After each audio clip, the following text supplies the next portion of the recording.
Exercise 9.2 start करते हैं। अब क्लास 11 क्वेश्चन नंबर फर्स्ट बोला है उसने, find the sum of odd integer from 1 to 2001। तो उसने बोला है कि 1 से लेकर 2001 तक के बीच में जितने भी ऑड इंटीजर्स हैं उन सबका हमें सम फाइंड करना है। तो 1 से लेकर 2000 तक के बीच में हमने यहाँ पर ऑड इंटीजर्स लिखे 1, 3, 5, 1999 एंड 2001। ठीक है ना, हमने ये सारे ऑड इंटीजर्स लिख के हमें सम निकालना है। हमें पता है कि सम निकालने का जो फॉर्मूला होता है वो होता है n/2 2a + n-1 इंटू में d। n हमारे पास नंबर ऑफ टर्म होती है, a हमारे पास फर्स्ट टर्म होता है, d हमारे पास कॉमन डिफरेंस होता है, यानी जो अंतर होता है उसके बीच में, हमारे सीक्वेंस के बीच में जो अंतर होता है। ठीक है, तो यहाँ पर जो सीरीज में जो फर्स्ट टर्म है वो है हमारे पास a1, जो किसके बराबर है a = 1 के। कॉमन डिफरेंस अगर हम देखें तो 1 3 के बीच में 2 का डिफरेंस, 3 5 के बीच में 2 का डिफरेंस, और हम निकाल भी सकते हैं अपने इस फॉर्मूले से a2 - a1 करके। क्लियर, a2 - a1 से हम फॉर्मूले से हम इसको निकाल सकते हैं d को। तो d हमारे पास तब क्या आएगा, 2 आएगा। तो इसलिए हमारे पास क्या, सम निकालने के लिए हमें n की जरूरत है, a की जरूरत है और d की जरूरत है। तो इसका मीनिंग है कि हम सम निकालने के लिए हमें तीन चीजों का पता होना चाहिए, n, a और d के लिए। तो हमारे पास a और d तो पता है, लेकिन हमें क्या नहीं पता, हमें number of term in this sequence हमें नहीं पता कितनी है। तो क्या करेंगे, हम नंबर ऑफ टर्म हम निकालेंगे, फॉर्मूला हम अप्लाई करते हैं, an = a + में n-1 इंटू में d। तो an जो है हमारे पास last term of this sequence होती है, तो इस सीक्वेंस की लास्ट टर्म क्या है, 2001 है, इसलिए an की जो वैल्यू आएगी वो क्या रहेगी, 2001। यहाँ लिख रखी है मैंने कि an की जो वैल्यू है वो 2001 रहेगी। क्लियर यहाँ तक। उसके बाद क्या होगा, an की वैल्यू 2001 है, तो प्लस का जो और a की वैल्यू यहाँ पर 1 अप्लाई होगी। उसके बाद यहाँ पर n की वैल्यू में निकाली है, d की वैल्यू यहाँ पर 2 हो गई, और 2001 ये जो प्लस का 1 है इधर आके किसका हो गया, माइनस का हो गया, और ये जो मल्टीपल में 2 है इधर आके क्या हो गया, नीचे डिवाइड में हो गया। अब 2001 में से हमारे पास क्या होगा, 1 लेस हो गया, और 1 लेस होने के बाद यहाँ पर 2001 में से 1 लेस हो गया, 2000 बचा, और हमारे पास क्या होगा, ये n-1 यहाँ पर बच गया।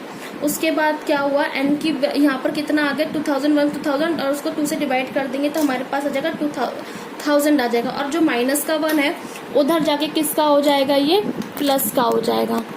ठीक है ना, किसका हो जाएगा, ये प्लस का हो जाएगा। और तो 1000 में 1 ऐड करेंगे तो आपके पास क्या आ जाएगा, 1001 आ जाएगा। क्लियर। तो आपके पास नंबर ऑफ टर्म आपको मिल चुकी हैं, नंबर ऑफ टर्म आपको मिल गई, हमें फाइंड करना है अब सम ऑफ। ठीक है ना, तो n आपको पता है, आपको a पता है और आपको d पता है। तो आप क्या कर सकते हैं, इन वैल्यूज को यहाँ पुट कर लीजिए। a की वैल्यू 1, n की वैल्यू, n की जगह 1001 -1 इंटू में 2 रख के आप सॉल्व कर लीजिए। जब आप इसको सॉल्व करेंगे तो आपके पास आंसर आ जाएगा। क्लियर यहाँ तक। हमारे पास जो क्वेश्चन नंबर 2 है, क्वेश्चन नंबर 2 में बोला है, find the sum of all natural number lying between the 100 and 1000 which are multiple of 5। यानी 100 और 1000 के बीच में जितने भी मल्टीपल ऑफ 5 है हमें उनका सम फाइंड करना है। तो कितना होगा, 100 और 1000 के बीच 105 110 115 एंड सो 995 तक जाएगा। अब वही सेम प्रोसीजर जैसे हमने क्वेश्चन फर्स्ट किया है, क्वेश्चन फर्स्ट में लेकिन उसने हम अगर यहाँ देखें तो हम क्या निकालना है, सम निकालना है। तो अकॉर्डिंग जैसे हमने क्वेश्चन फर्स्ट किया, हमें सम निकालना है।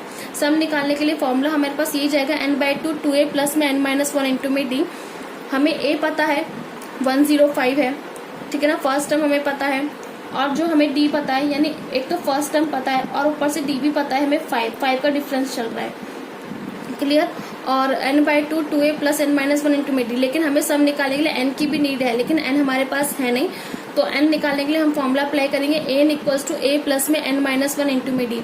a आपको पता है 105, n आपको नहीं पता, d की वैल्यू पता है आपको 5, और an is the last term of the sequence हमें पता है कितना दे रखा है, 995 दे रखा है। जब इस वाली चीज को सॉल्व करेंगे, ठीक है, तो हमारे पास सॉल्व करने के बाद आएगा n की वैल्यू 179। ठीक है, n की वैल्यू जब क्या आ जाएगी, 179 आ जाएगी। तो उस n की वैल्यू का आप यूज यहाँ करिए, n की जगह 179 पुट कीजिए, a की जगह 105 और d की जगह 5 यूज कर लीजिए, और इस n की जगह भी आप 179 ही यूज करेंगे।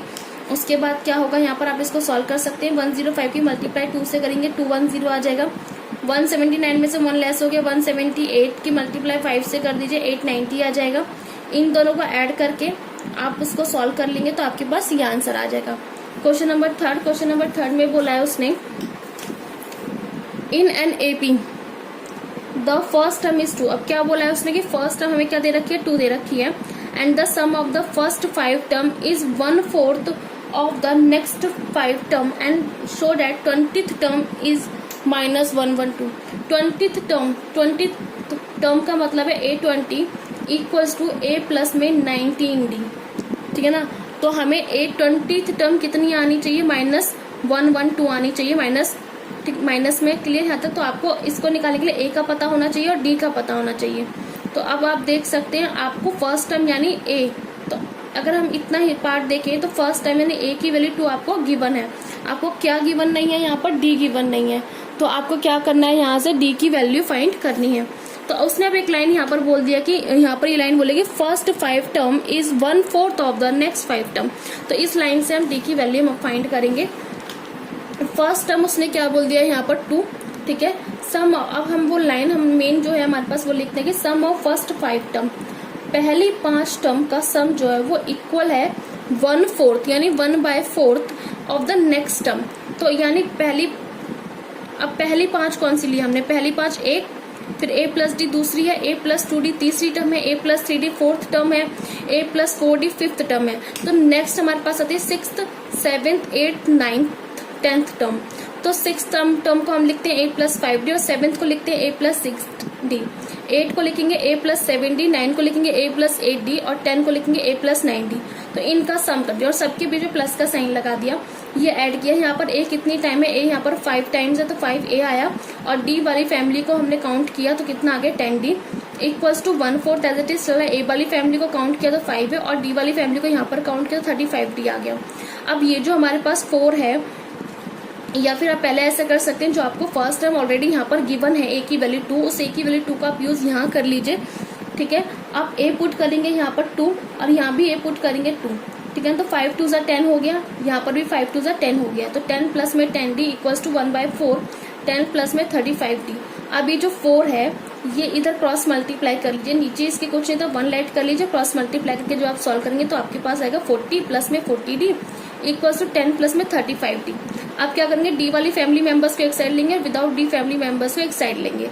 तो यहाँ पर हमारे पास 40D और यहाँ 35D, तो 40D को यही रहने दीजिए, प्लस का 35D इधर आके किसका हो जाएगा, माइनस का 35D हो जाएगा, क्लियर ना। उसके बाद क्या करेंगे, 40 में से 35 लेस हो गया तो 5D बचा इक्वल्स टू 10 माइनस 40 कितना आ गया, -30 आ गया।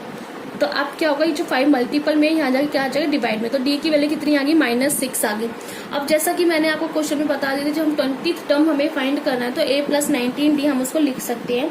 तो A तो आपको पता है, D भी अब आप D भी आपने निकाल लिया, D की वैल्यू -6। तो आप इसको सॉल्व कर लीजिए, आपके पास -112 आ जाएगा। तो आपको यही प्रूव करना था।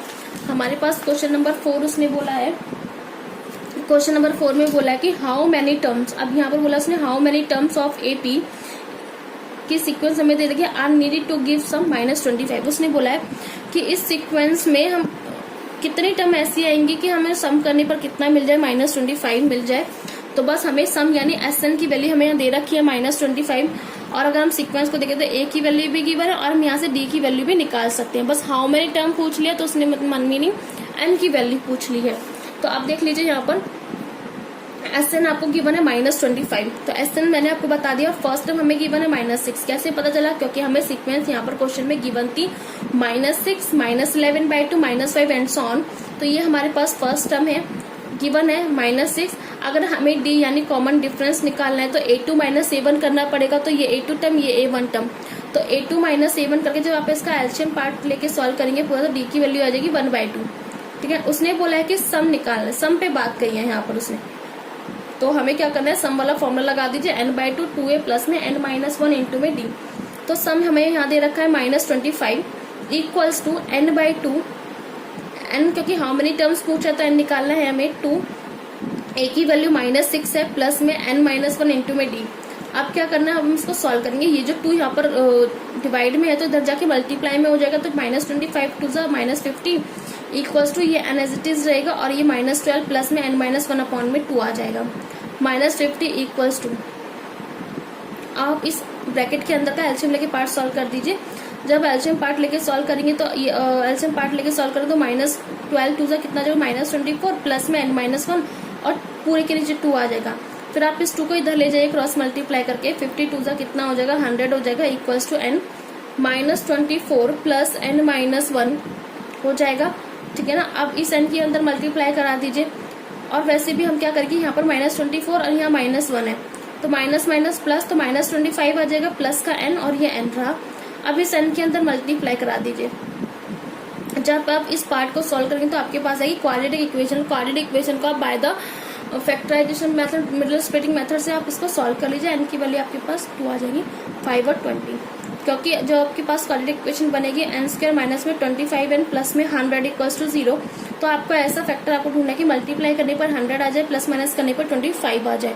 तो इसी तरीके से आप इसको सॉल्व करेंगे तो आपके पास जो फैक्टर आएगा वो 20 × 5 आ जाएगा, क्योंकि एडिंग करने पर 25 भी मिल रहा है और मल्टीप्लाई करने पर 100 भी मिल रहा है। तो आप इसको सॉल्व कर सकते हैं इजीली। क्वेश्चन नंबर 5 में उसने बोला है कि in an AP if pth term is 1/q and qth term is 1/p prove that sum of first pq term is 1/2 q plus में 1। अब उसने क्या बोला है कि हमें जो pth टर्म है, pth टर्म हमें दे रखी है यहाँ पर 1/q। ठीक है ना। हमें pth टर्म दे रखी है 1/q और qth टर्म दे रखी है 1/p। अब टर्म के बारे में बोला है तो टर्म वाला फॉर्मूला होता है n equals to a plus में n-1 इंटू में d।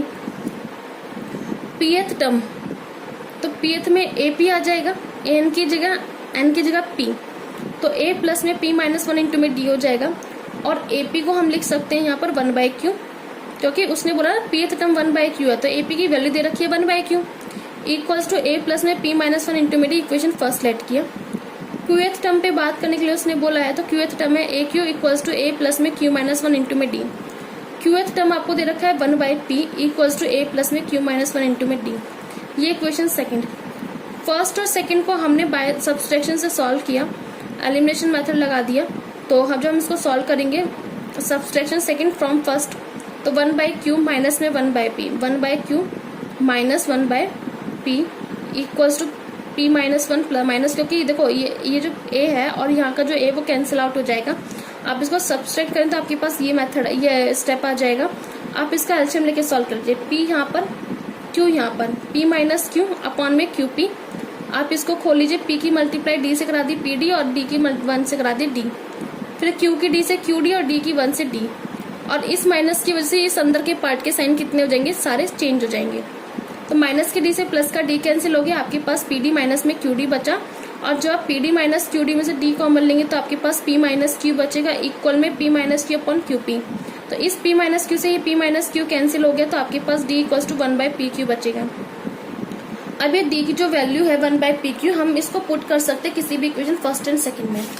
जब d की वैल्यू पुट करेंगे किसी भी इक्वेशन फर्स्ट एंड सेकंड के अंदर तो आपने पुट किया a प्लस में p-1 फर्स्ट इक्वेशन में पुट करते हैं तो d की जो वैल्यू है आपने यहाँ 1/q पुट करी। तो 1/pq पुट करने के बाद हम क्या करेंगे सॉल्व करते हैं। इसको अंदर मल्टीप्लाई कराते हैं p से और इस वाले को अंदर मल्टीप्लाई कराते हैं 1 से। ठीक है, इक्वल्स टू 1/q। अब क्या होगा देख सकते हो आप कि इस p से हम ये p कैंसिल कर सकते हैं। तो आपके पास यहाँ पर 1/q बचेगा माइनस में 1/pq इक्वल्स टू 1/q। ये जो प्लस का 1/q है वो उधर जाके किसका हो जाएगा, माइनस का। तो ये पार्ट और ये पार्ट कैंसिल हो जाएंगे तो आपके पास a minus 1/pq equals to 0 बचेगा, माइनस का उधर जाके प्लस हो जाएगा तो आपके पास a की वैल्यू भी निकल आएगी। अब उसने बोला है कि सम निकालना है pq का। तो बस Sn वाला फॉर्मूला देखे तो n की जगह यहाँ पर pq आ रहा है तो बस फॉर्मूले में रख दीजिए n की जगह pq, n/2 2a की वैल्यू आपको पता है 1/pq आई है प्लस में pq यानी n-1 इंटू में d। तो n की जगह pq रखना है, a की जगह 1/pq रखना है, d की जगह 1/pq रखना है। जो आप इसको सॉल्व करेंगे, सॉल्व करने के बाद आपके पास यही टर्म 1 प्लस में pq अपॉन 2 आ जाएगा जो आपको प्रूव करना है। क्वेश्चन नंबर 6 हमारे पास है if the sum of the certain number of term of an AP is 116 find the last term. यानी हमें क्या बोला, जो लास्ट टर्म हमें फाइंड करनी है सीक्वेंस की। If the sum of the certain number, जब हम किसी सर्टेन नंबर का सम करते हैं तो हमारे पास कितना आता है 116 आता है। हमें लास्ट टर्म फाइंड करने की सीक्वेंस की लास्ट टर्म कहाँ तक जाएगी। तो S N equals to some के बारे में बात बोली है, तो उसने फॉर्मूला लगेगा सम का, और सम का फॉर्मूला होता है n/2 2a प्लस में n-1 इंटू में d। a की वैल्यू कितनी है 25, d की वैल्यू अगर हम निकालें तो a2 माइनस a1 करके निकालेंगे तो -3, और एस एन भी पता है। मीनिंग हमें क्या क्या पता है, हमें a पता है, हमें d पता है और हमें एस एन पता है। अब हम फॉर्मूले में अप्लाई करते हैं। एस एन इक्वल्स टू 116 है, n/2 2 a की वैल्यू पता है 25 प्लस में n-1 इंटू में d की वैल्यू पता है -3। n की वैल्यू हमें निकालनी है कि हमें सीक्वेंस हमारी कहाँ तक जाएगी, ठीक है ना। अब ये जो हमारे पास सॉल्व करने पर आया 25 इंटू 2 50, ये प्लस का ये माइनस का, तो प्लस माइनस माइनस हो गया। इस 3 की मल्टीप्लाई अंदर करा दी 3n माइनस में 3। अब इस माइनस की वजह से ये अंदर के साइन चेंज हुए तो -3n प्लस 3 आ गया, और ये 50 और ये 3 कितना 50 और 3 कितना हो गया 53 माइनस में 3n, और यहाँ n रह गया। और ये जो 2 है ये क्रॉस मल्टीप्लाई करा दीजिए 232 आ जाएगा, इक्वल्स टू n की मल्टीप्लाई करा दीजिए 53 से 53n माइनस में 3n स्क्वायर आ जाएगा। जब इस n की मल्टीप्लाई 3n से कराएंगे तो 3n स्क्वायर मिलेगा। और ये प्लस का 232 आप इसको यही रहने दीजिए, ये जो माइनस का इधर आके प्लस हो जाएगा, और ये जो प्लस का 53 इधर आके माइनस हो जाएगा, और यहाँ पर आपके पास एक क्वाड्रेटिक इक्वेशन बन जाएगी। क्वाड्रेटिक इक्वेशन को जब आप सॉल्व करेंगे तो आपके पास n की 2 वैल्यू आएंगे, तो 8 एक 29/3। जो रैशनल होगी हमारे पास वो नेग्लेक्ट की जाएगी, क्योंकि रैशनल तो नहीं जाएगी, इसलिए हमारे पास ये n की वैल्यू 8 रहेगी। तो n can not be equal to 29/3, तो n हमारे पास किसके बराबर नहीं हो सकता 29/3, क्योंकि हमारी सीक्वेंस की जो कोई भी टर्म कोई भी जो हमारे पास होगी टर्म वो रैशनल में नहीं रहेगी, पोजीशन जो रहेगी। तो n की वैल्यू जो 8 है हमारे पास वो एग्जिस्ट की जाएगी। तो an equals to a plus में n-1 इंटू में d। तो an जो है वो किसके इक्वल है, तो इस n की जगह को हम रख सकते हैं 8, क्योंकि हमारी जो सीक्वेंस की टर्म 8 पोजीशन तक जा रही है। तो n की जगह हमने 8 रख दिया, a प्लस में 8-1 इंटू में d, तो a प्लस 7d हो गया। आपको a भी पता है और आपको d भी पता है, तो a और d पता है, आप a और d की वैल्यू पुट कर दीजिए, तो a 8 पोजीशन की जो टर्म है वो कहाँ क्या आ गई 4 आ गई। 7th क्वेश्चन है हमारे पास, find the sum to n term of the of the AP whose kth term is 5k plus 1। उसने बोला है हमें सम निकालना है, find the sum to n, हमें सम निकालना है n टर्म्स का, यानी SN ही निकालना है और n की जगह n रहने देना है। और हमें kth टर्म दे रखी है, kth मतलब n वाला फॉर्मूला की nth टर्म, तो हमें kth टर्म दे रखी है। nth टर्म हम जब हमारे पास फॉर्मूला होता है nth टर्म का क्या होता है, n equals to a plus में n-1 इंटू में d, तो ये nth है। और यहाँ पर kth बोल दिया तो इस n की जगह आप k रख दीजिए, a प्लस में n की जगह k-1 इंटू में d हो गया। अब उसने बोला इस kth टर्म की हमें वैल्यू पता है क्या है, 5k प्लस में 1 है इक्वल्स टू a प्लस में k-1 इंटू में d। अब क्या करेंगे, अगर हम इसको कंपेयर करते हैं, कंपेयरिंग का मीनिंग है कि कोफिशिएंट्स को कंपेयर करना किसी खास टर्म्स को जिससे हम वैल्यू निकाल पाए। Comparing the coefficient of k we obtain, जैसे आप यहाँ देख सकते हैं 5k plus 1 equals to a plus k-1 into में d है।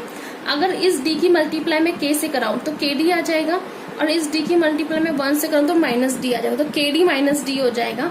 तो हमारे पास जो टर्म आएगी वो आ जाएगी यहाँ पर 5k प्लस में 1 इक्वल्स टू a प्लस में kd माइनस में d, ये आ जाएगी। तो और मुझे क्या निकालना है, मुझे यहाँ पर क्या, अगर मुझे a और d की वैल्यू मिल जाए तो मैं आसानी से ऐसे निकाल सकती हूँ, ठीक है ना।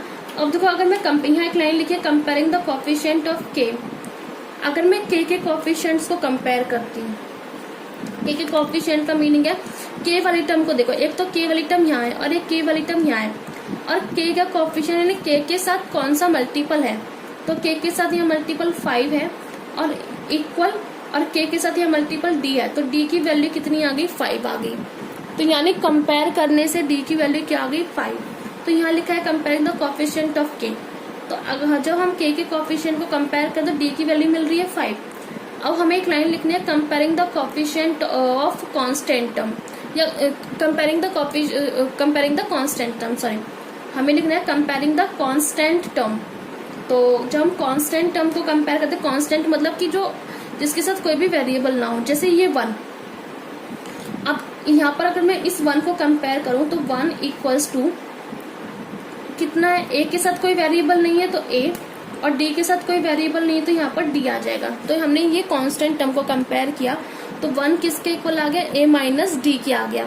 और आप d की वैल्यू यहाँ पुट कर लीजिए, क्या है आपके पास 5। d की वैल्यू जो आप 5 पुट करेंगे तो ये माइनस का 5 इधर आके किसका हो जाएगा, प्लस का 5 हो जाएगा। और प्लस का 5 और प्लस का 1 तो यानी 6 बना देगा। तो a की वैल्यू आपको मिल जाएगी 6। तो यहाँ पर हमने वही काम किया है, 1 equals to a minus d, और आपको पता है d की वैल्यू 5 है और ये माइनस का 5 इधर आके प्लस हो जाएगा तो a की वैल्यू 6 आ जाएगी।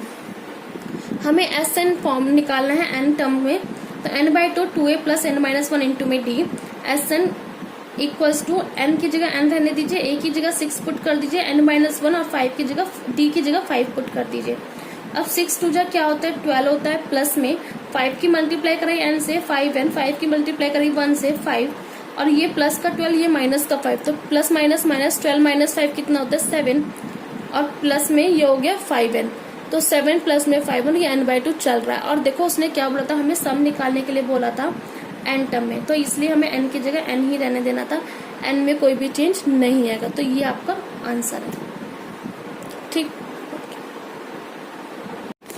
हम स्टार्ट करते हैं क्वेश्चन नंबर 8। क्वेश्चन नंबर 8 बोल रहा है यहाँ पर, if the sum of n term of an AP, उसने बोला कि sum of n term of an AP is pn plus qn square, p n q are the constant, find the common difference. अब उसने ना क्या बोला, अगर हम इसको देखें ध्यान से, इस लाइन को अगर हम पढ़े, सम ऑफ एन टर्म, हमें क्या बोला उसने, सम ऑफ एन यानी SN वाला फॉर्मूला हमें दे रखा है, यानी sum of n term is pn plus qn square, यानी SN किसके बराबर दे रखा है, pn प्लस qn स्क्वायर के बराबर दे रखा है।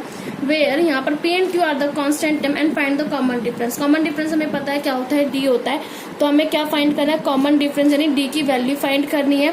तो हम आते हैं अपने क्वेश्चन नंबर 8। जैसे मैंने आपको बताया था कि SN, हमें पता है कि SN किसके इक्वल है, SN यहाँ पर हमें दे रखा है pn प्लस में qn स्क्वायर, ठीक है ना। SN हमें गिवन है pn प्लस में qn का स्क्वायर के इक्वल गिवन है, ठीक है। उसके बाद इसने क्या बोला है कि SN pn plus qn square के इक्वल गिवन है, और SN का फॉर्मूला हमें पता है क्या होता है, n/2 2a plus n minus 1 into में d होता है। तो अब क्या होगा कि इस SN की वैल्यू हमें ना ऑलरेडी पता है, तो SN हमारे पास बराबर है pn प्लस qn स्क्वायर का, तो इसकी जगह हम ये pn प्लस qn स्क्वायर हम लिख सकते हैं। क्लियर यहाँ तक।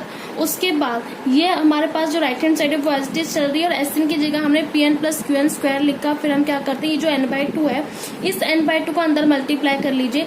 जब इस n/2 को आप अंदर मल्टीप्लाई करेंगे तो क्या होगा, 2an/2 आ जाएगा, प्लस इस n/2 की आप इधर अंदर मल्टीप्लाई करेंगे इन सब, तो आपके पास ये टर्म आ जाएगा, और d की भी अंदर मल्टीप्लाई कर दीजिए, आपके पास ये टर्म आ जाएगी।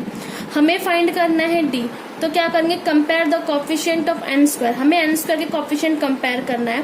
n स्क्वायर का कोफिशिएंट मीनिंग, जैसे n स्क्वायर के आगे आप देख सकते हैं क्या है, q, तो यहाँ पर n स्क्वायर जिस भी टर्म के अंदर n स्क्वायर इंक्लूड हो रहा है, आप उस टर्म्स को लिखेंगे। तो n स्क्वायर यहाँ है तो हम लिख सकते हैं qn स्क्वायर, और n स्क्वायर यहाँ है तो हम लिख सकते हैं n स्क्वायर d अपॉन में 2, ठीक है ना। अब n स्क्वायर का कोफिशिएंट देखो, n स्क्वायर का यहाँ कोफिशिएंट है d/2, और n स्क्वायर का कोफिशिएंट है यहाँ q, तो q किसके इक्वल आ गया, d/2 के। अब q इक्वल है d/2 के, तो आप क्रॉस मल्टीप्लाई करके सॉल्व कर सकते हैं, तो d किसके बराबर आ जाएगा, 2q के। Clear. Question number 9, question number 9 जो है हमारे पास वो दे रखा है कि sum of n term of two arithmetic progressions are in the ratio 5n plus 4 9n plus 6 ratio में, find the ratio of the 18th term.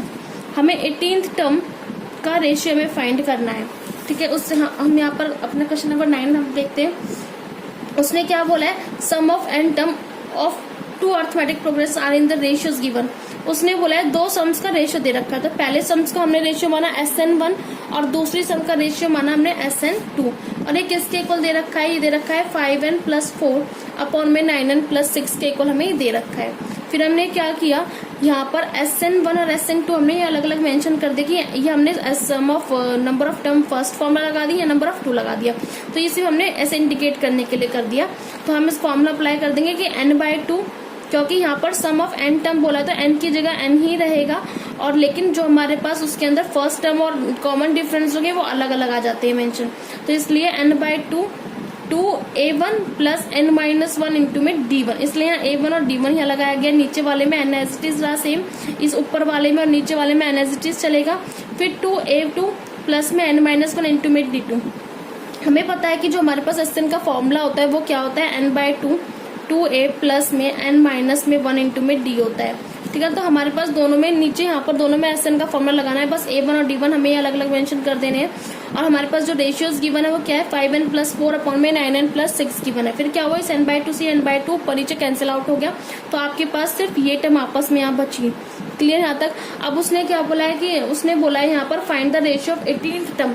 हमें 18th टर्म का रेशियो निकालना है। अगर हम 18th टर्म को देखें, अगर हम यहाँ पर देखें कि 18th टर्म हम कैसे लिखते हैं, 18th हम टर्म लिखेंगे a प्लस में 17d, a प्लस में 17d। अगर हमें 18th टर्म का रेशियो निकालना है तो कुछ ऐसे हो जाएगा, a1 प्लस में 17d1 अपॉन में a2 प्लस में 17d2। क्लियर यहाँ तक। तो हमें इसकी वैल्यू हमें फाइंड करनी है। क्लियर। तो यहाँ पर हमने क्या करना है, a1 हमारे पास है, a2 हमारे पास है, हमें इस n-1 की जगह क्या पुट करना है, 17 पुट करना है, यानी n-1 की जगह 17 आना चाहिए। तो अगर हम देखें तो क्या होगा, अगर मैं यहाँ पर प्रोसीजर देखूं कि n-1 की जगह क्या आना चाहिए, 17 आना चाहिए। तो अगर मैं यहाँ देखें तो माइनस का 1 लगा के किसका हो जाएगा, प्लस का 1, तो 17 प्लस 1 क्या हो जाएगा, 18, और 18 हो जाएगा। अगर यहाँ पर 18 रखा जाए, ठीक है ना, 18 यहाँ रख दिया जाए n की जगह, तो 18 माइनस 1 17 आ जाएगा, 17d1 हो जाएगा। n की जगह अगर हम 18 रखें, क्योंकि वहां से वैल्यू 18 आई है, n की जगह 18 रखें तो 18 माइनस 1 17d1 हो जाएगा, तो यहाँ भी 17d2 आ जाएगा। लेकिन हमें ये ध्यान रखना है, हमें यहाँ a1 चाहिए। क्या चाहिए हमें यहाँ पर, a1 चाहिए। तो a1 लाने के लिए हमें क्या करना होगा, यहाँ पर 2 कॉमन आना चाहिए। 2 कॉमन मीनिंग कि यहाँ पर भी 2 का ही कोई मल्टीपल आना चाहिए n-1 की जगह, ताकि हम 2 को कॉमन निकाल सके। इसलिए हम यहाँ पर n की वैल्यू हम 35 रखेंगे। कैसे हम 35 रख रहे हैं, हम समझते हैं इस चीज को। n की वैल्यू हम 35 कैसे रखेंगे, क्योंकि देखो आप n की जगह 35 रखेंगे तो 35 माइनस 1, क्योंकि उसका दुगना कर लीजिए, दुगने में से लेस करना है हमें इसमें से। n की वैल्यू यहाँ जो 18 मैंने आपको समझाई थी, n की वैल्यू यहाँ पर 18, तो आप इसका दुगना कीजिए और उसमें से लेस कीजिए, तो 18 टू 36 माइनस 1 कितना आ जाएगा, 35। तो 35 में से जब हम यहाँ पर n की वैल्यू 35 पुट करेंगे और उसमें से भी एक लेस कर दे 34। मैंने आपको पहले ही बोला था यहाँ 2 का मल्टीपल आना चाहिए, तो 34 जो है वो 2 का मल्टीपल है। तो हम क्या करें, इधर देख सकते हैं कि 2 अगर हम कॉमन लें यहाँ पर, तो a1 प्लस में 17d1 और a2 प्लस में 17d2 आ जाएगा, और ये हमारे पास साइड में एस चल रहा है। अब हम जब हमने n की वैल्यू 35 पुट करी है, तो हम अपनी राइट हैंड साइड पर भी n की वैल्यू 35 पुट करें, तो यहाँ भी 35 पुट करेंगे और यहाँ भी 35 पुट करेंगे। तो हमने 35 पुट किया और हमने इसको सॉल्व किया, तो हमारे पास कितना आ रहा है, 179/321 आ रहा है। और हमने क्या देखा कि a1 प्लस में 17d1, a2 प्लस में 17d2 इक्वल्स टू 179/321। तो इट मीन्स हम कह सकते हैं जो 18th टर्म का रेशियो है वो कितना है, 179/321 है। क्लियर यहाँ तक। अब नेक्स्ट हम क्वेश्चन लेते हैं कि if the sum of first p term, उसने बोला कि sum of first p term यानी सम ऑफ, यानी सम बोला है तो ऐसे ना आ गया, तो sum of first p term ये हमारे पास होता है sum of first N term का। तो हम बात कर रहे हैं हम पी टर्म की, तो इस एन की जगह हम यहाँ पर क्या अप्लाई कर देंगे, पी अप्लाई कर देंगे। तो एस पी आ जाएगा, एस एन की जगह एन की जगह में उसे पी अप्लाई करना है, तो एस एन यानी p equals to n/2, n की जगह पी 2a प्लस में n माइनस 1 इंटू में डी। क्लियर।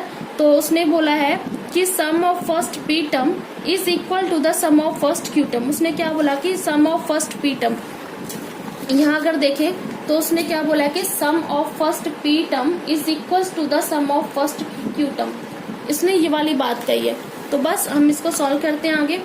तो सम ऑफ क्यू टर्म हमने निकाली, सेम एज इट इज, ये दोनों हमने क्या रख दिया, इक्वल रख दिया कि sum of p term is equal to the sum of q term.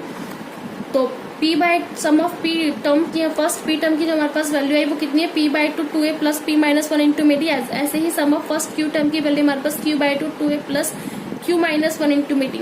तो हम ये p टर्म है और ये q टर्म है। अब हम इसको सॉल्व करेंगे। सॉल्व करने के बाद हम इसको वैल्यूज हमें क्या करना है, जो हमें निकालने के लिए बोला है, क्या बोला है उसे निकालने के लिए, find the sum of first p plus q term. उसने बोला कि हमें सम निकालना है किसका, first p plus q term का। तो इट मीन्स ये कि हमें सम किसका, sum of first p plus में q टर्म, हमें इसकी वैल्यू हमें निकालनी है। तो एस p प्लस q हमें फाइंड करना है। तो पहले हम बात करते हैं अपनी इसी चीज की कि हमने दोनों को इक्वल रखा। इक्वल रखने के बाद हमने क्या किया, इस नीचे वाले 2 से ये नीचे वाला 2 कैंसिल आउट हो जाएगा। कैंसिल आउट होने के बाद हमारे पास अगर हम देखें तो हमारे पास ये टर्म बचेगी p 2a plus p minus 1 into में d। ऐसे ही यहाँ से 2 कैंसिल आउट हो जाएगा जब, तो q 2a plus q minus 1 into में d बचेगा। उसके बाद हमने क्या किया, इस p को अंदर मल्टीप्लाई करा दिया कि 2ap हो गया, फिर इस p की मल्टीप्लाई यहाँ पर p स्क्वायर माइनस में p और इस d की मल्टीप्लाई भी करा दिया, ठीक है ना। ऐसे ही हम इस q के अंदर मल्टीप्लाई करा देंगे। हमने ये पूरी टर्म हमने खोल लिया है, ठीक है। उसके बाद हमने क्या किया, इधर से 2ap और इधर से 2a क्यूब टर्म को हमने एक साइड लिखा, 2ap माइनस में 2aq हो गया। इधर से स्क्वायर वाली टर्म को हमने एक साइड लिखा, ये देखो। उसके बाद हमने ये सिंगल वाली यानी जिस पर पावर 1 है उसको हमने एक साइड लिखा। फिर हमने क्या देखा, इसमें से 2a कॉमन आ रहा है तो हमने 2a कॉमन ले लिया, तो यहाँ बचा p माइनस क्यू। इसमें से d कॉमन आ रहा है तो हमने यहाँ d कॉमन ले लिया, अंदर बचा p स्क्वायर माइनस में q स्क्वायर।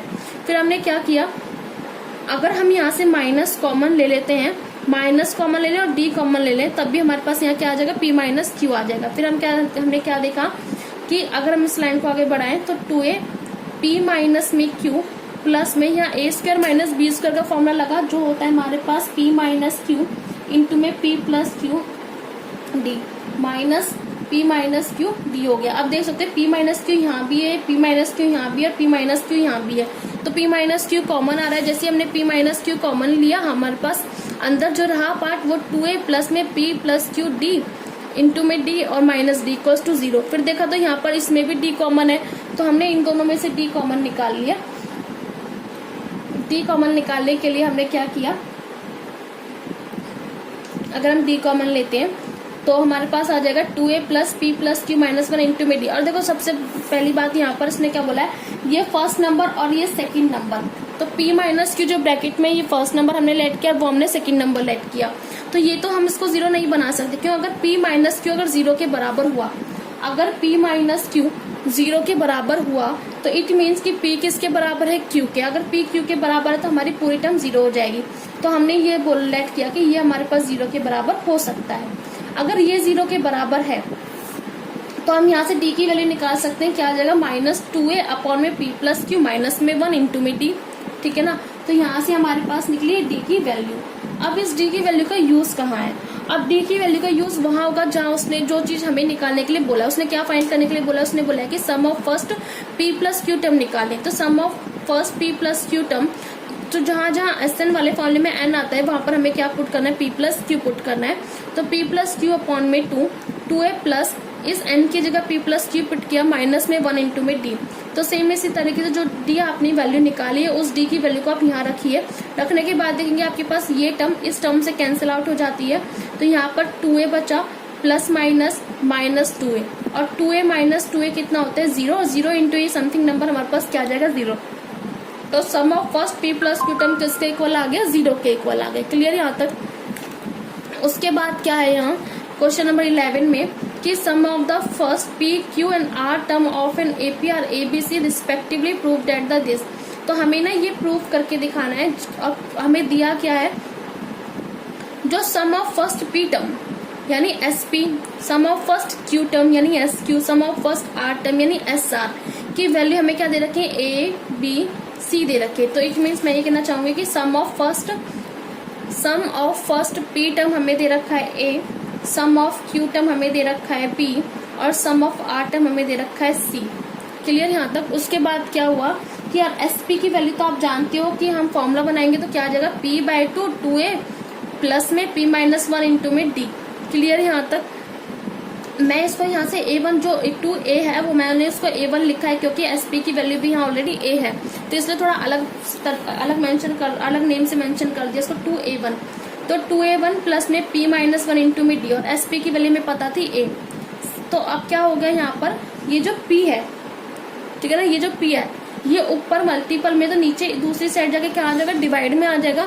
तो हम उसको लिख सकते हैं a/p equals to 1/2 2a1 plus में p माइनस 1 इंटू में d। ये पहले मैं SP के लिए सॉल्व कर रही हूँ, SQ के लिए मैं अलग से सॉल्व करूंगी, SR के लिए अलग से सॉल्व करूंगी। तो पहले मैंने SP वाली टर्म ली और उसको पूरी तरीके से एक्सपेंड करूंगी, देन मैंने उसको इक्वेशन नाम दे देना है। तो उसके बाद क्या होगा, मैंने क्या किया यहाँ पर, जैसे ये P यहाँ पर मल्टीपल था नीचे डिवाइड में आ गया, फिर इस जो 1/2 है इसके अंदर मल्टीप्लाई करा दूंगी ईच टर्म से। तो तो जैसे ही मैंने मल्टीप्लाई कराया ईच टर्म से तो हमारे पास ये टर्म आ जाएगी और इस 2 से ये 2 कैंसिल हो जाने के बाद क्या आ जाएगा a by p equals to a1 plus में p माइनस 1 अपॉन में 2 इंटू में d। तो इसको हमने इक्वेशन क्या मान लिया, फर्स्ट मान लिया, इसको इक्वेशन फर्स्ट माना। और अब इक्वेशन फर्स्ट हो गया। अब हम आते हैं अपने सम ऑफ फर्स्ट क्यू टर्म पे। जैसे हमने उसने बोला था कि sum of first q term किसके इक्वल है, यहाँ पर b के, तो वही हमने यहाँ पर नेक्स्ट लिखा सम ऑफ क्यू टर्म हमारे पास क्या है, q बाई 2 2a1 प्लस में q माइनस 1 इंटू में d। क्लियर। तो sum of first q term हमारे पास किसके इक्वल दे रखा है, b के, और q बाई 2 2a1 प्लस में q माइनस 1 इंटू में d। इधर भी मैं इसको a1 से नोट करें क्योंकि वहां पर सम ऑफ क्यू टर्म हमें ऑलरेडी a दे रखा था, तो यहाँ पर अलग नोटेशन दिखा दी मैंने इसकी। तो a1 प्लस में q माइनस 1 इंटू में d हो गया। तो ये जो q मल्टीपल का है तो इधर अदर साइड जाके डिवाइड में हो जाएगा, तो अंदर हमारे पास रह गया 1/2 2a1 प्लस में q माइनस 1 इंटू में d। तो अब क्या किया, इस 1/2 को हमने अंदर मल्टीप्लाई करा दी, ईच टर्म से मल्टीप्लाई कराने के बाद हमारे पास ये टर्म आ जाएगी। देन हमने क्या देखा कि इस 2 से 2 कैंसिल हो रहा है, तो हमारे पास जो टर्म बची उसको हमने क्या इक्वेशन लेट कर ली, 2 लेट कर लिया। सेम तीसरा जो था हमारे पास सम ऑफ फर्स्ट आर टर्म था और जो हमें सी के इक्वल दे रखा था, तो सम ऑफ फर्स्ट आर, तो हमारे पास जो एस आर टर्म हमें निकाली, सम ऑफ फर्स्ट आर टर्म हमें निकालनी है, तो उसमें हम r/2 2a1 प्लस में r माइनस 1 इंटू में d, और एस आर हमें क्या किसके इक्वल दे रखा है, हमें दे रखा है यहाँ पर सी के इक्वल दे रखा है। और हमारे पास ये जो टर्म है वो हमारे पास एज इट इज रहेगी, और ये जो आर है हमारे पास मल्टीपल में यहाँ के किस में हो गया, डिवाइड में, ये जो आर यहाँ पर मल्टीपल में यहाँ के डिवाइड में आ जाएगा, इक्वल्स टू 1/2 2a1 प्लस में r माइनस 1 इंटू में d। और फिर क्या होगा, इस 1/2 के इस अंदर वाले हर एक टर्म से मल्टीप्लाई करा दीजिए, तो इस 2 से 2 कैंसिल हो जाएगा, तो यहाँ पर आ जाएगा a1 प्लस में r माइनस 1 अपॉन 2 इंटू में d। इसको इक्वेशन थर्ड मान लिया। लेकिन हमें क्या करना है, इसके अंदर एक चीज देखनी है कि हमें प्रूफ क्या करना है और उसके अकॉर्डिंग हम काम करेंगे। अगर हम यहाँ पर देखें क्वेश्चन नंबर 11 में, तो क्वेश्चन नंबर 11 में उसने बोला है कि हमें क्या फाइंड करना है। क्वेश्चन नंबर 11 में a by p equals to q minus r और b by q equals to r minus p plus c by r into में sorry p minus q equals to 0। तो यानी अब देख सकते हैं कि a बाई पी जो है उस a बाई पी वाली जो इक्वेशन थी उसको किससे मल्टीप्लाई कराना है, q माइनस आर से, और b बाई क्यू वाली जो टर्म थी उसको मल्टीप्लाई कराना है r माइनस पी से, और c बाय आर को मल्टीप्लाई कराना है p माइनस क्यू से। किसके इक्वल आंसर आना चाहिए, 0 के। तो बस हमें इसी चीज को काम करना है। तो पहले हम एक एक करके काम करते हैं। तो हमने a बाई पी को a बाई पी वाली जो इक्वेशन थी यानी इक्वेशन फर्स्ट जो थी उसको मल्टीप्लाई करा दो q माइनस आर से, ठीक है ना। तो बस हमने क्या करना है, इसके अंदर जो हमने इक्वेशन फर्स्ट ली a बाई पी, यहाँ पर जो हम इक्वेशन फर्स्ट ले रहे हैं a बाई पी, उसको मल्टीप्लाई करा दो q माइनस आर से। तो a by p equals to a1 plus में p माइनस 1 इंटू में d, q माइनस आर से मल्टीप्लाई कराया हमने, ठीक है ना। तो क्या होगा यहाँ पर a by p q minus r a1 plus में p minus 1 upon 2 into d, और हमने इसको यहाँ पर मल्टीप्लाई करा दिया q माइनस आर से। क्लियर यहाँ तक। उसके बाद क्या करेंगे, हम इसको खोलेंगे। इस a1 की मल्टीप्लाई पहले q से कराई, या पहले अंदर की टर्म को खोल लीजिए, जैसा सुटेबल लगे उस तरीके से हम इसको खोल सकते हैं। तो यहाँ पर क्या हुआ, a1 प्लस में p माइनस 1 अपॉन 2 इंटू में d। पहले हमने क्या किया, इस d की मल्टीप्लाई करा दी अंदर pd अपॉन 2, फिर इस d की मल्टीप्लाई 1 से करा दो d बाई 2, बाहर हमारे पास q minus r as it is रहा। फिर हमने क्या किया, एक एक करके हमने टर्म को मल्टीप्लाई कर दिया। a1 की q से करा दी, फिर a1 की r से, फिर pd अपॉन 2 की हमने q से करा दी, फिर हमने क्या किया, pd अपॉन 2 की हमने r से, फिर d बाई 2 की हमने q से, फिर d बाई 2 की हमने r से मल्टीप्लाई। तो इट मीन्स हमने ये पूरा हमने एक एक करके हमने खोल दिया, इसको इक्वेशन नाम दे दिया 4। सेम हमने देखा कि b बाई क्यू को किससे मल्टीप्लाई कराना था, r माइनस पी से, और जो हमारे पास b माइनस क्यू वाली टर्म है वो इक्वेशन सेकंड है, तो हमने यहाँ लिखा equation second multiply by the r minus P. तो हमने वही b बाई क्यू की मल्टीप्लाई हमने किससे करा दी, r माइनस पी से कराई। पी मल्टीप्लाई कराने के बाद सेम उसी तरीके से हम खोल लेंगे, और खोलने के बाद हमने इसको इक्वेशन नाम दे दिया 5। जो हमारे पास इक्वेशन थर्ड है यहाँ पर, ये c बाय आर वाली टर्म उसको मल्टीप्लाई करानी थी हमें p माइनस क्यू से। तो हमने क्या किया, p माइनस क्यू से मल्टीप्लाई कराने के बाद हमने इसको फिर से खोला, खोलने के बाद इसको नाम दे दिया इक्वेशन सेकंड। अगर हम ध्यान दें तो हमें अगर जो हमें प्रूफ करना है तो उसके अंदर क्या था, a by p q minus r plus b by q r minus p plus c by r p minus q, यानी इन तीनों टर्म को, यानी इस टर्म को, इस टर्म को और इस टर्म को ऐड करके किसके इक्वल आना चाहिए, 0 के। तो इसलिए हमें क्या करना पड़ेगा, ये इक्वेशन जो 4th है, ये जो इक्वेशन 5th है, ये जो इक्वेशन हमारे पास 6th आई है, इनको ऐड कर दो। तो हम लिख सकते हैं adding the equation 4th, 5th and 6th। जैसे ही हम इसको ऐड करेंगे, adding the equation 4th, 5th and 6th, हमने इसको जैसे ऐड किया, यानी अगर हम देखें तो क्या होगा कि 4th इक्वेशन और यहाँ पर जो 5th इक्वेशन है और यहाँ पर 6th इक्वेशन, हमने इनको ऐड किया, इसको ऐड किया, इसको ऐड किया, इसको ऐड किया, यानी लेफ्ट हैंड साइड को ऐड करने के बाद equals two plus right hand side. तो ये टर्म ऐड होगी, फिर ये टर्म ऐड होगी, उसके बाद यहाँ से ये टर्म ऐड होगी। तो ऐड करने के बाद आप देखेंगे जो आपकी राइट हैंड साइड टर्म है वो पूरी कैंसिल आउट हो जाएगी। देखो A1Q हमारे पास यहाँ पॉजिटिव है, तो A1Q यहाँ पर नेगेटिव है, A1R यहाँ पर नेगेटिव है, तो A1R यहाँ पॉजिटिव है, तो ये कैंसिल आउट होगी। उसके बाद PQD अपॉन 2 यहाँ पर पॉजिटिव है, तो PQD अपॉन में यहाँ 2 अपॉन यहाँ नेगेटिव है। यानी आप जब इस टर्म्स को, इन तीनों टर्म्स को ऐड करेंगे तो सब कैंसिल आउट हो जाने के बाद आपके पास जो राइट हैंड साइड में टर्म बचेगी वो 0 होगी और लेफ्ट हैंड साइड आपके पास किसके बराबर आ जाएगा, 0 के। यानी A by P Q minus r B by Q R minus P plus C by R minus P equals to किसके, 0 के। तो हमारा क्वेश्चन नंबर 12 है। क्वेश्चन नंबर 12 पे हम काम करते हैं। क्वेश्चन नंबर 12 बोल रहा है the ratio of the sum of m and n term of an AP। तो उसने बोला है कि किसका ratio, sum of m term upon में n टर्म। तो इट मीन्स उसने यहाँ पर बोला है कि sum of m term upon में सम ऑफ n टर्म का जो रेशियो है वो कितना दे रखा है, m स्क्वायर अपॉन में n स्क्वायर। तो इस तरीके से हम लिख सकते हैं।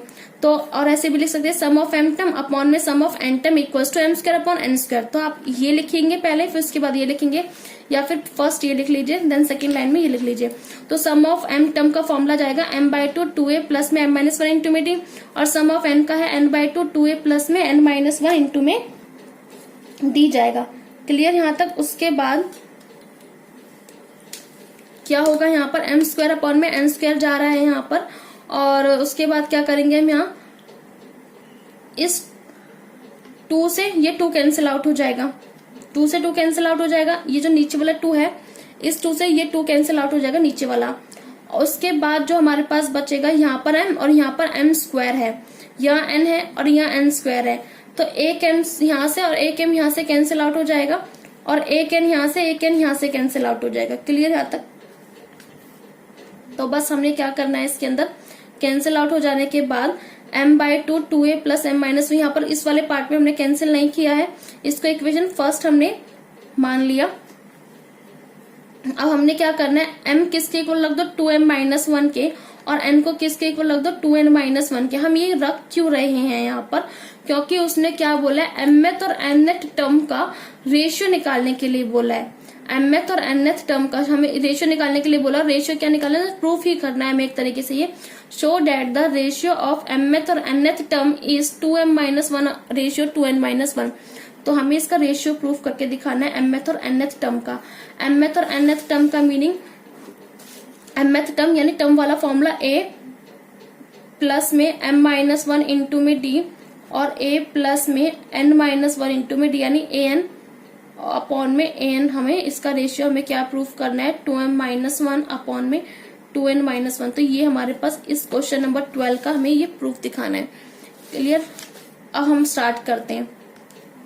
तो पहली बात, यहाँ पर डायरेक्टली इस वाली लाइन में हमने डायरेक्टली हमने ये लिख दिया है। कैसे, एक तो इस m से ये m कैंसिल किया, तो यहाँ पर एक सिंगल m बचा। ऐसे एक n से यहाँ पर एक n कैंसिल हुआ, तो यहाँ पर सिंगल n बचा, और इस 2 से ये 2 भी कैंसिल कर दिया, तो वो नहीं दिखा है यहाँ पर। तो इसलिए वो डायरेक्टली हमने 2 चीजें यहाँ सॉल्व करी। तीसरी हमने क्या लगाया, यहाँ पर हमने इस m को, ये जो इक्वेशन फर्स्ट में m है, उस m की जगह हमने लिखा 2m माइनस 1, और n की जगह हम लिख रहे हैं 2n माइनस 1। हम ऐसा क्यों लिख रहे हैं अभी आपको समझ आ जाएगा। जैसे ही हमने m की जगह 2m माइनस 1 अप्लाई किया और n की जगह हमने 2n माइनस 1 अप्लाई किया, तो हम देख सकते हैं माइनस माइनस प्लस, तो -1 बनाएगा। सेम इसी तरीके से यहाँ भी -2 बनाएगा। और जैसे ही हमने पुट किया, पुट करने के बाद हमने देखा तो हमारी ऊपर वाली लाइन में और नीचे वाली लाइन के अंदर हमारे पास 2 कॉमन आ रहा है। तो 2 कॉमन आते ही ये पार्ट कैंसिल आउट होगा। कैंसिल आउट होने के बाद हमारे पास क्या है, a plus m minus 1 into में d, a plus n minus 1 into में d, किसके इक्वल आ गया, m बाय n के। और देख सकते हो आपको प्रूव भी यही करना था, ठीक है ना, mth और nth टर्म। इसलिए हमने m को 2m माइनस 1 से और n को 2n माइनस 1 से रिप्लेस किया, क्योंकि जब हम इसके अंदर पुट करेंगे तो हमारे पास जो अंदर टर्म आएगी वो 2 के मल्टीपल में आएगी और फिर हम उसको कॉमन लेके इजिली हम उसको सॉल्व कर सकते हैं, ठीक है। क्वेश्चन नंबर 13 है हमारे पास, if the sum of n term of an AP is 3n square plus 5n, यानी सम ऑफ n टर्म का मतलब है SN आपके पास दे रखा है 3n स्क्वायर प्लस में 5n, और उसने बोला है कि इट्स mth टर्म इज 164। तो mth टर्म हमें क्या दे रखा है, 164। तो mth टर्म का मतलब आपको am किसके इक्वल दे रखा है, am की वैल्यू आपको दे रखी है 164 के इक्वल आपको दे रखी है। तो SN इक्वल है आपके पास 3n स्क्वायर प्लस में 5n, और आपने, ठीक है, और find the value of n। तो अब हम इसको क्वेश्चन को देखते हैं कि क्या क्या गिवन है। Sum of n term of an AP, यानी sum of n term of an AP हमें दे रखा है 3n square plus 5n। mth term हमें दे रखी है, am की वैल्यू दे रखी है, हमें m निकालना है। तो इट मीन्स मैं डायरेक्टली जो हमें निकालना है मैं उस पर आती हूँ। हमें mth टर्म दे रखी है और m की हम वैल्यू हमें निकालनी है। तो am equals to a plus में m माइनस 1 इंटू में d, इसकी वैल्यू हमें दे रखी है 164। और जो हमें फर्स्ट टर्म हमें नहीं पता, फर्स्ट टर्म अभी हमें क्वेश्चन के अकॉर्डिंग नहीं पता है, ना ही हमें d की वैल्यू पता है। तो हमें, अगर हमें m की वैल्यू निकालनी है तो हमें 3 चीजों का पता होना चाहिए। एक तो am की वैल्यू का पता होना चाहिए, एक a का पता होना चाहिए, एक हमें d का पता होना चाहिए। तो जिसमें से सिर्फ हमें am की वैल्यू पता है, a और d की वैल्यू हमें नहीं पता। तो हमें a और d की वैल्यू निकालें, तो कैसे निकालेंगे, जो हमें SN दे रखा है 3n स्क्वायर प्लस 5n, उसमें आप S1 n की जगह आप क्या पुट कर दीजिए, 1। जैसे ही आप इस n की जगह 1 पुट कर दो, 3 1 का स्क्वायर प्लस में 5 1 सॉल्व करेंगे तो कितना आ गया, 8। n की वैल्यू आप 2 पुट कर दीजिए। जैसे आप 2 पुट करेंगे, 2 का स्क्वायर प्लस में 5 इंटू 2, 3 इंटू 2 का स्क्वायर प्लस 5 इंटू 2 सॉल्व करेंगे तो कितना है, 22। हमें पता है कि S1 को ही हम A1 कहते हैं और A1 इक्वल्स टू 8। तो यानी S1 मतलब सम ऑफ फर्स्ट टर्म, तो इसलिए सम ऑफ फर्स्ट टर्म किसके इक्वल होता है, A1 के, किसके इक्वल आ गया ये 8 के। तो फर्स्ट टर्म हमें पता चल गई कि सीक्वेंस की या सीरीज की हमारे पास कितनी दे रखी है, 8 दे रखी है। उसके बाद जो हमारे पास A2 निकालना है, क्योंकि हमें पता है कि D निकालने के लिए A2 माइनस A1 हमें चाहिए। तो A1 तो हमें पता है, हमें क्या नहीं पता, हमें A2 नहीं पता। तो A2 निकालेंगे, तो A2 निकालने का फॉर्मूला होता है S2 minus S1, sum of first 2 term minus में सम ऑफ फर्स्ट टर्म। तो सम ऑफ फर्स्ट 2 टर्म हमारे पास 22 आई, माइनस में S1 और 8 आई, तो 22 माइनस 8 कितना आ गया, 14। तो यहाँ से A2 की वैल्यू निकली 14। तो आपके पास A2 की वैल्यू 14 है, A1 की वैल्यू 8 है, तो आप इसको आपस में माइनस कर दीजिए। A2 की वैल्यू 14 और माइनस में 8, तो कितना आ जाएगा आपके पास, 6 आ जाएगा। क्लियर यहाँ तक। तो आपके पास D की वैल्यू निकल आई, तो आपके पास अब हर चीज की वैल्यू गिवन है और आप इजिली M की वैल्यू फाइंड कर सकते हैं। AM आपके पास 164 है, A की वैल्यू 8 है आपके पास, plus bracket M minus 1, D की वैल्यू आपके पास 6 है। तो ये जो प्लस का 8 इधर आके हो गया माइनस का 8, और जो मल्टीपल का 6 है इधर आके डिवाइड का 6 हो गया, और M माइनस 1 यहाँ पर एज इट इज रहा। तो 164 में से आपने 8 लेस किया तो 156 आपके पास बचा, अपॉन में 6 एज इट इज चल रहा है। उसके बाद M माइनस 1, तो 6 के टेबल में 156 26 पे आता है, और जो माइनस का 1 है इधर आके किसका हो गया, प्लस का 1 हो गया, इक्वल्स टू M। तो 26 plus 1 equals to 27 equals to M। तो M किसके बराबर आ गया, 27 के। क्लियर। तो हम यहाँ से M की वैल्यू हमने निकाल ली। तो क्वेश्चन नंबर 14 क्या कहता है, क्वेश्चन नंबर 14 में बोला कि insert the 5 numbers between 8 and 26, यानी 8 और 26 के बीच में आपको 5 नंबर्स इंसर्ट कराने हैं, such that the resulting sequence is an AP, और जो रिजल्टिंग सीक्वेंस आएगा वो क्या आएगा, आपका एपी आएगा। तो वही हमने 8 और 26 के बीच में हमने 5 नंबर इंसर्ट करा, A1 A2 A3 A4, और हमने क्या लेट करा दिया यहाँ पर A5 इक्वल्स टू किसके, 26 के। तो देख सकते हैं, अगर मैं इस सीक्वेंस को देखूं तो पहली टर्म हमारे पास क्या है, 8, दूसरी टर्म हमारे पास A2 किसके इक्वल है, A1 के, तीसरी टर्म यानी A3 स्मॉल A3 हमारे पास किसके इक्वल है। तो इन्हें अगर आप कंपेयर इससे कर लो, A1 A2 A3 A4, A5, A6 और A7। तो आप इससे भी कंपेयर कर सकते हो। तो A1 किसके बराबर है? 8 के। तो A1 8 के, तो आपके पास फर्स्ट टर्म हमें पता चल गया। उसके बाद उसने क्या बोला है? Such that the resulting sequence is AP। तो हमें ना ये वैल्यूज 5, ये जो हमारे पास A1, A2, A3, A4, A5 जो 5 नंबर हमने यहाँ पर इंसर्ट कराए थे 8 और 26 के बीच में, हमें वो वैल्यू फाइंड करनी है। तो आप देखो A1 यहाँ कौन सी पोजीशन पर है? A2 पोजीशन पर। तो जब A1 यहाँ पर A2 पोजीशन पर है तो A2 को हम लिख सकते हैं A प्लस में D। क्लियर? और A3 जो हमारे पास ये कैपिटल A2 है, ये A3 पोजीशन पर है और A3 को हम लिख सकते हैं A प्लस में 2D। ठीक है ना? और A3 को हम A प्लस 2D लिख सकते हैं। तो A2 को हमने क्या लिखा? A plus 2D। A3 यहाँ पर जो कैपिटल A3 है वो A4th पोजीशन पर है और A4th को हम लिख सकते हैं A प्लस में 3D। ठीक है? तो A3 को हमने क्या लिख दिया? A प्लस में 3D। A4th A5 पोजीशन पर है और A5th पोजीशन को हम A प्लस में 4D लिख सकते हैं। Clear? Same A5 A6th position पर है और A6th पोजीशन को हम लिखते हैं A प्लस में 5D, इसलिए A5 को हमने A प्लस में 5D लिख दिया। क्लियर? और हमारे पास क्या है? जो 26 है वो A7 पोजीशन पर है और A7 को हम लिख सकते हैं A प्लस में 6D। तो A7 को हमने यहाँ लिख दिया A प्लस में 6D और A7 आपके पास 26 गिवन है, आपके पास फर्स्ट टर्म गिवन है 8 और 6 इंटू में D, यानी D आपको नहीं पता। तो 26 इक्वल्स टू 8 प्लस में 6D, ये प्लस का इधर आके माइनस का हो गया तो कितना आ गया? 18 आ गया। Clear? Equals to 6D। 6 multiple में तो इधर जाके किसका हो जाएगा? डिवाइड में हो जाएगा और हमारे पास D की वैल्यू कितनी आ जाएगी? 3 आ जाएगी। क्लियर यहाँ तक? उसके बाद आपको आप देखो A1, A2, A3, A4 और A5 निकालने के लिए आपको क्या क्या चाहिए? A और D। हर किसी को निकालने के लिए आपको A और D की नीड थी। अब आपको A भी पता है और आपको D भी पता है। आप A की वैल्यू रखिए 8 प्लस में D की वैल्यू आपको पता है 3, तो 8 प्लस 3 कितना हो गया? 11। ऐसे ही जब आप A2 निकालेंगे, A2 हमारे पास है A प्लस में 2D, तो A आपको पता है 8 प्लस में 2 इंटू D, D की वैल्यू 3, तो कितना आ जाएगा? 14। तो आप इसमें A प्लस D की वैल्यू आप यहाँ रखते जाइए सभी की और आप इस टर्म को सॉल्व कर दीजिए। आपके पास वो 5 नंबर जो इंसर्ट कराए थे आपने इन बिटवीन दी 8 एंड 26 के बीच में, तो आपको हर एक वैल्यू का पता चल जाएगा। क्वेश्चन नंबर 15 बोला है उसने, इफ A की पावर n प्लस में B की पावर n अपॉन में A की पावर n-1 प्लस B की power n-1 is the arithmetic between the A and B।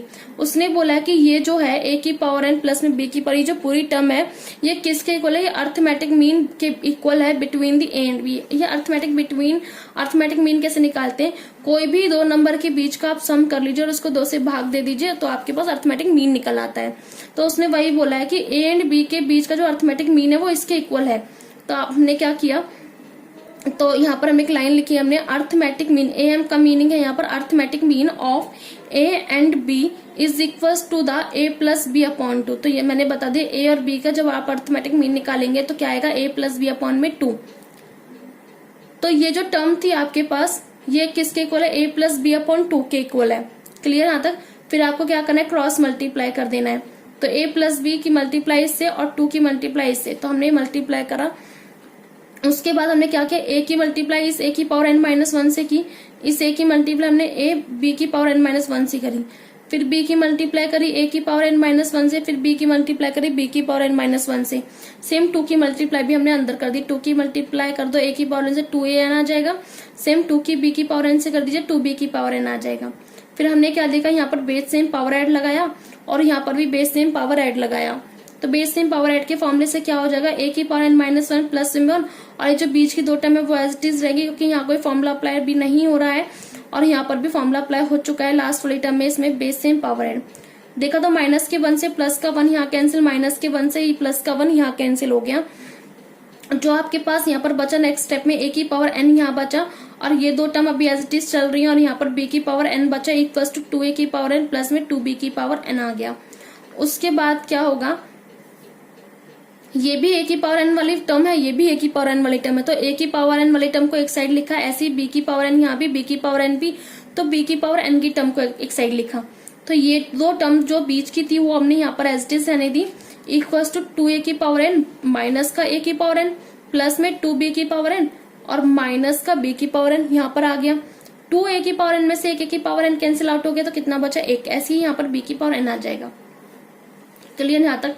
अब क्या किया हमने, ये बी की पावर एन वाली टर्म है और यहाँ पर भी बी की पावर एन वाली टर्म है, यानी बी की पावर की टर्म ये भी है, बी की पावर एन की टर्म ये भी है।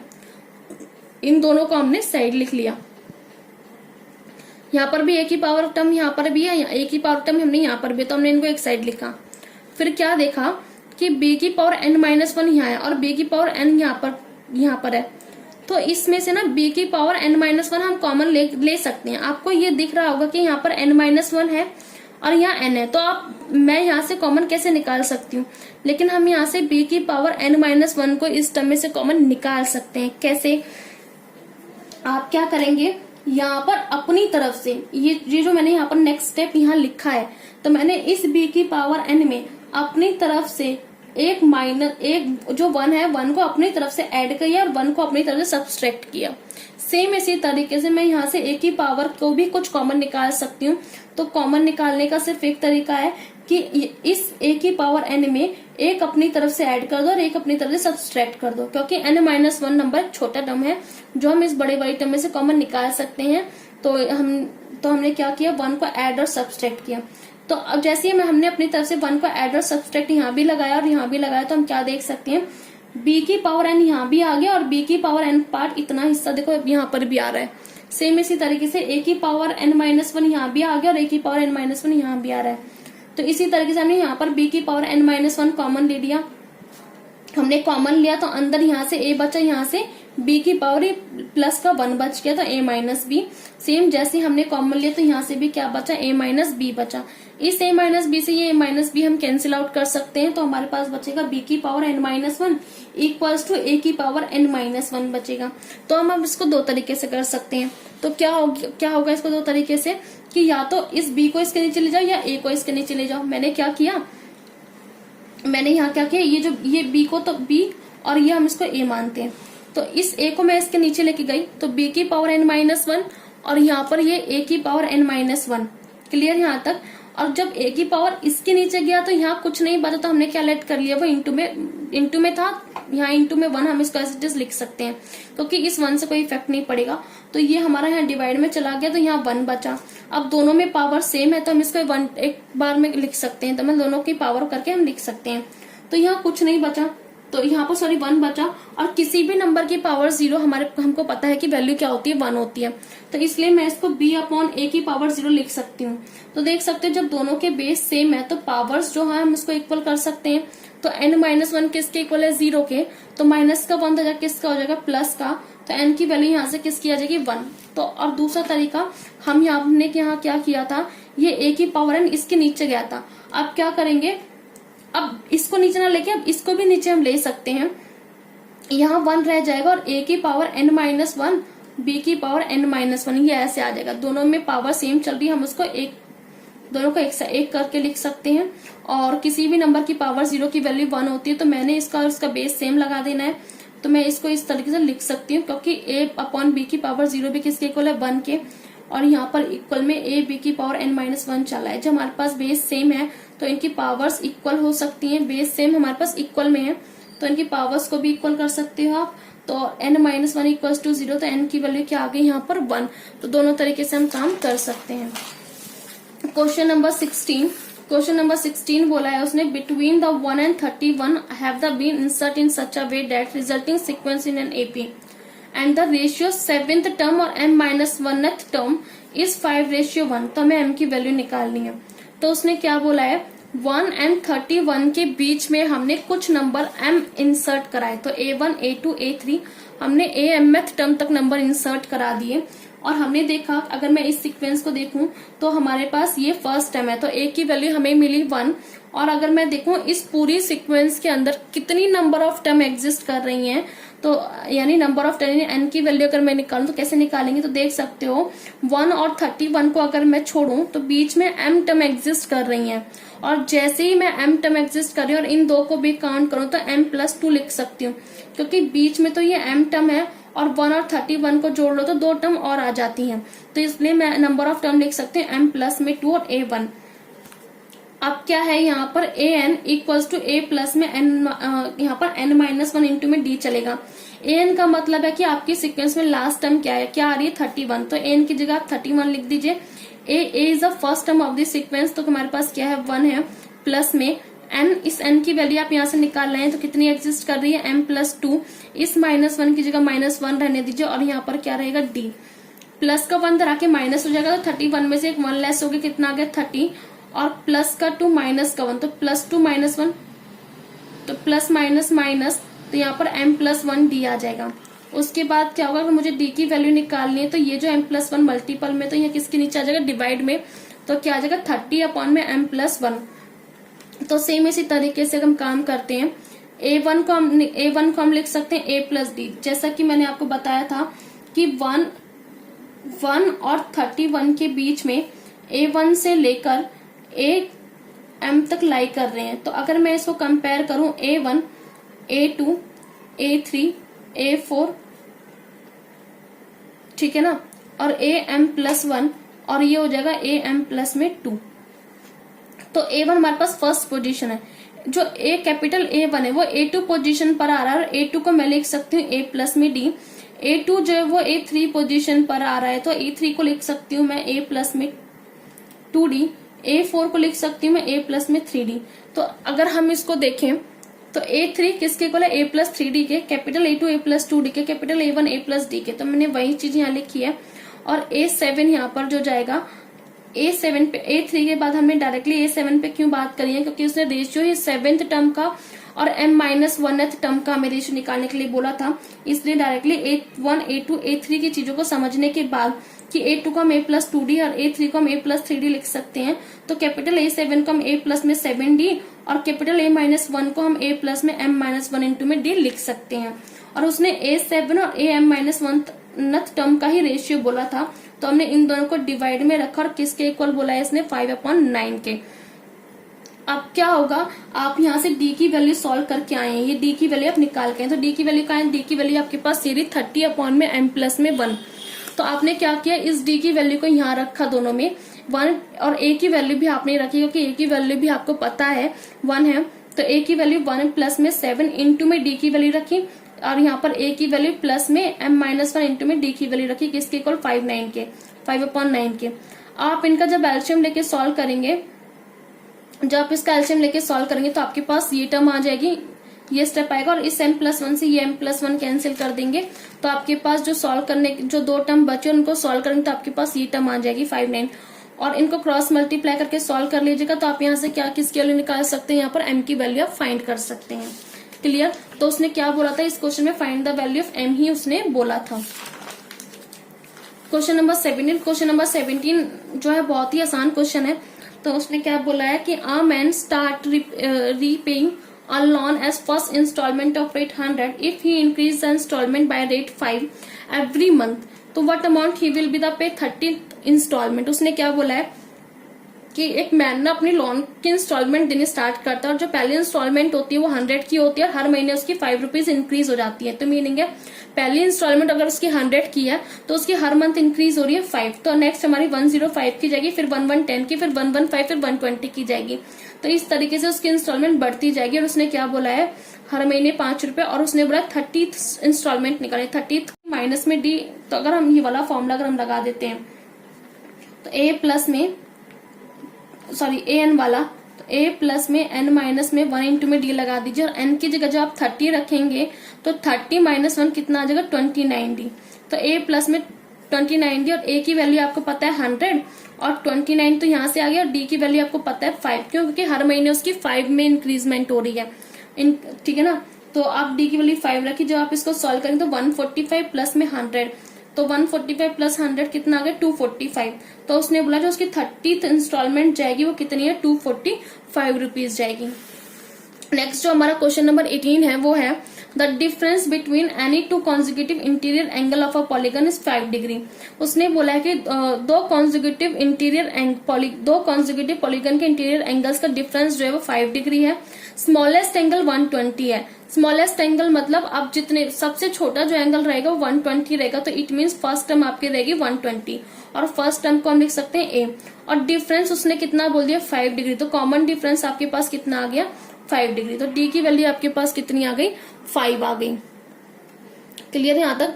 उसके बाद क्या बोला कि sum of all angles if the smallest angle find the number of side of the polygon. उसने क्या बोला नंबर ऑफ साइड हमें निकालनी है, तो नंबर ऑफ साइड अगर हमें निकालनी है तो जो नंबर ऑफ साइड होंगी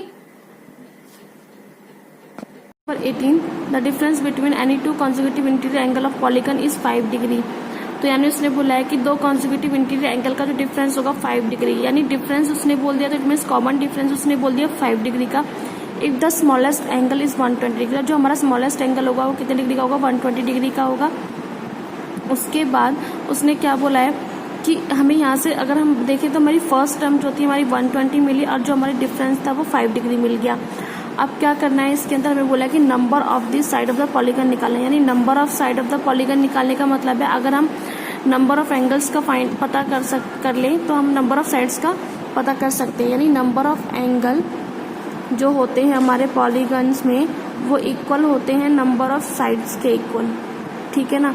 तो यानी हम कह सकते हैं कि जो जितनी भी नंबर ऑफ साइड्स है बराबर है नंबर ऑफ एंगल्स के। देख सकते हो कि ये जो हमें दे रखी है 5 डिग्री डिफरेंस और जो स्मॉलेस्ट एंगल डिग्री में दे रखा है। तो और हमें साइड निकालने के लिए उसने बोल दिया है, जबकि साइड हमारी डिग्री एंगल में नहीं होती। तो नंबर ऑफ एंगल्स अगर हम निकाल लें तो हम नंबर ऑफ साइड्स का पता कर सकते हैं, यानी अगर हम नंबर ऑफ एंगल्स फाइंड कर सकते हैं। यहाँ तक उसके बाद उसने क्या बोला है कि जो नंबर ऑफ एंगल्स निकालने का जो हमारे यहाँ पर फॉर्मूला चलेगा वो sum of all angles of the polygon with n side is 180 degree n -2। Meaning है कि जितने भी हमारे पास पॉलीगन्स होते हैं, चाहे हमारे पास ट्रायंगल जो पॉलीगन है, चाहे हमारे पास ये क्वाड्रिलेटरल पॉलीगन है या हमारे पास पेंटागन पॉलीगन, जितने भी हमारे पास क्लोज फिगर पॉलीगन्स होते हैं, क्लोज फिगर को ही पॉलीगन कहा जाता है। तो अगर उनके एंगल्स का अगर हम सम करें तो 180 डिग्री इंटीरियर एंगल्स का सम करें तो किसके इक्वल आता है 180 डिग्री n -2 के इक्वल आता है। तो यानी पॉलीगन्स के इंटीरियर एंगल्स का जो सम जाएगा वो कितना जाएगा 180 डिग्री n -2। और हम जानते हैं एक तो ये पॉलीगन के इंटीरियर एंगल्स का सम हो गया और एक हमारे पास सम का फॉर्मूला होता है n/2 2a प्लस में n -1 इंटू में d। तो और ये भी सम का फॉर्मूला इक्वल्स टू ये भी पॉलीगन के सम का फॉर्मूला पॉलीगन के। तो इसलिए देखो ये दोनों को हमने इक्वल किस लिए रखा, क्योंकि ये सम का फॉर्मूला एपी में और ये सम का फॉर्मूला पॉलीगन में। और हमें क्या करना है, हमें एन की वैल्यू फाइंड करनी है, यानी नंबर ऑफ एंगल्स अगर हम फाइंड कर लें तो 180 डिग्री n -2। तो n जो होता है हमारे पास नंबर ऑफ साइड्स होती हैं जो पॉलीगन में यूज होती हैं, ठीक है, जो नंबर ऑफ साइड्स। तो जैसे हमारे पास ट्रायंगल में 3 साइड है तो n की वैल्यू यहाँ पर 3 आ जाएगी। क्वाड्रिलेटरल के अंदर यहाँ पर 4 है तो n की वैल्यू 4 अप्लाई हो जाएगी। अगर पेंटागन है तो 5 यूज हो जाएगा। हेक्सागन है तो n की वैल्यू 6। अगर ऑक्टागन है तो n की वैल्यू 8। तो इस तरीके से हम n की वैल्यू को रखेंगे। हमें पता है n/2 2a की वैल्यू कितनी है 120 प्लस n -1 d की कितनी होगी 5 डिग्री 180 डिग्री n -2, ये तो हमें फाइंड करना है। और 120 इंटू 2 कितना हो गया 240 प्लस n -1 और 5। इस 180 क्लियर, ये जो अपॉन में 2 था वो इधर जाके मल्टीप्लाई करा दिया 180 से, कितना आ गया 360 आ गया। तो इसका मीनिंग हुआ यहाँ पर कि 180 इंटू 2 कितना हो गया 360 और n -2 एज इट इज चल रहा है। तो 240n plus 5n square minus में 5n। अब इसको अगर हम सॉल्व करें तो 240n और माइनस में 5n 235 आ जाएगा, प्लस माइनस माइनस और 5n square as it is चला। 360 की मल्टीप्लाई n से कर तो 360n और 360 की 2 से मल्टीप्लाई कर दी 720। देन हमने क्या किया, प्लस का था इधर जाके ये माइनस हुआ, ये माइनस का था इधर जाके ये प्लस का हुआ। फिर क्या हुआ कि अब ये जो n वाले टर्म्स n वाले फैमिली मेंबर्स हैं, तो एक तो n वाला फैमिली मेंबर्स ये है, एक n वाला फैमिली मेंबर्स ये है। तो इन दोनों फैमिली मेंबर्स को हमने सॉल्व किया तो कितना आ गया 125 प्लस में ये 720 आ जाएगा इक्वल्स टू 0। उसके बाद हमने क्या किया, यहाँ से 5 कॉमन लिया। यहाँ से अगर हम 5 कॉमन लेते हैं तो n square minus 25n plus में 144 इक्वल्स टू 0। और ये 5 इधर जाके 0 बना देगा। आपके पास ये जो इक्वेशन आएगी वो क्वाड्रेटिक इक्वेशन आएगी। इसमें आप factorization method middle splitting apply कर सकते हैं कि मल्टीप्लाई करने पर 144 और प्लस माइनस करने पर 25 आना चाहिए। और जो आप इसको सॉल्व करेंगे तो एन की वैल्यू कितनी आ जाएगी 16 अपॉन में एन की वैल्यू 2 आ जाएंगे 16 और 9। क्लियर यहाँ तक? तो इसने नंबर ऑफ साइड्स हमें पता लगाने के लिए बोला, जो 16 होगा वो 16 नेगलेक्ट किया जाएगा और हमारे पास जो होगा वो 9 आ जाएगा। क्यों 16 पीछे आंसर ये दे रखा होगा, लेकिन हमारे पास जो रियलिटी आंसर होगा वो 9 आएगा। बिकॉज अगर हम A9 निकालें, यानी A9 निकालें तो A प्लस में 8D और A कितना है आपके पास 120 प्लस में 8 और D की वैल्यू कितनी आ रही है आपके पास 5। तो जब आप इसको सॉल्व करेंगे तो कितना आ जाएगा 160 आ जाएगा। तो 160 जो है आपके एंगल में लाई करेगा, आपके पॉलीगन में लाई करेगा, तो हमारे पास 160। और आप ये A16 निकालेंगे A प्लस में 15D तो कुछ आपके पास 195 के अराउंड ये कुछ आएगा। तो ये हमारा एग्जिस्ट नहीं करेगा। तो 195 जो एंगल है पॉलीगन में नहीं बनेगा, इसलिए तो 195 जब नहीं बनेगा तो 16 एंगल को नेगलेक्ट करेंगे, एन की वैल्यू 16 को नेगलेक्ट करेंगे और एन की वैल्यू 9 हमारी जो होगी वो पॉलीगन में एंगल बन सकता है, इसलिए ये एग्जिस्ट किया जाएगा। ठीक है।